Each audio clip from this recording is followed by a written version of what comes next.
Bakandamiya TV. Danna subscribe kana ka danna ƙararrawar sanarwa domin samun sabon shirye-shiryenmu da zarar mun daura.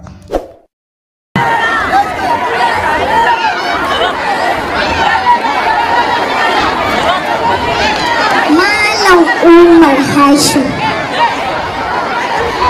Wai me yasa duk lokacin da na ba da sako na ce a ɗauko min kuɗi sai ka hana? Me yasa? To ai ranke daɗe ni aiki nake a wannan ma'aikatar, kuma aikin da aka ɗauke ni shi nake yi, ko ba gaskiya ba? Saboda haka duk wanda zai fitar da kuɗi kowane ne sai na ga sa hannunsa sannan zan ba shi kuɗi kowane ne.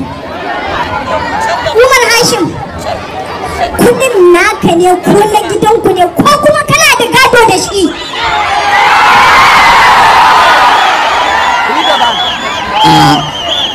Ranke daɗe, kamar yadda na gaya miki aiki aka ɗauke ni a wannan masana'anta, abinda nake son